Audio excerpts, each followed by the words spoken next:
Diabo, essa porta está trancada e por fora.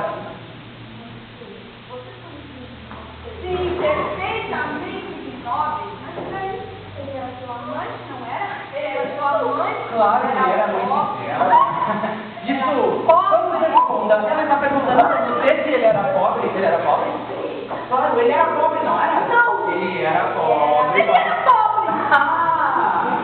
E a senhora tinha vergonha dele, não é mesmo? Ele deve ter te pedido ajuda, você negou e ele foi lá e estourou a cabeça, não foi isso? Pode falar que foi isso.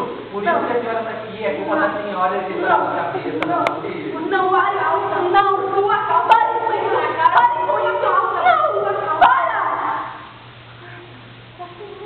para. Esses olhos que você olhava para o fundo.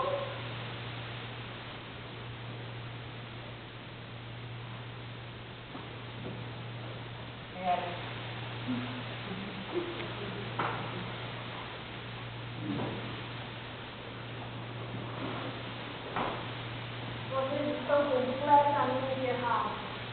Ele queria que eu tivesse um filho. Pronto, só para dizer. E você não quis, não é?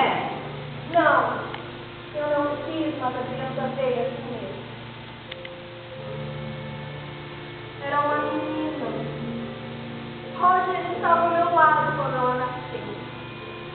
Não é tão interessante ter uma filha. Eu fui passar 5 meses na Suíça, sem que ninguém soubesse de nada. Havia um lugar sobre o lago.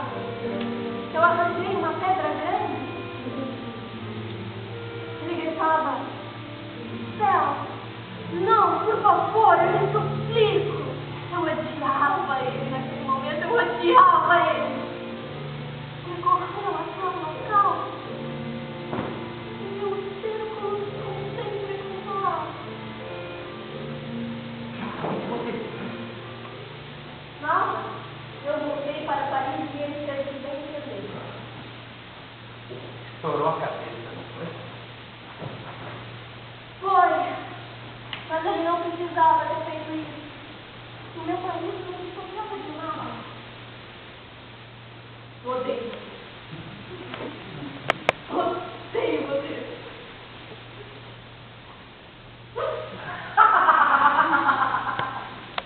Não adianta tentar chorar, porque aqui as lágrimas não correm. Ai, que covarde! Que covarde que eu sou, que covarde! Se você soubesse como eu tenho ódio de você! Acabou o interrogatório! E tira essa cara de carrasco daqui! Ai, meu Deus! A história da cara de carrasco, eu não... Olha, eu daria metade da minha eternidade para ver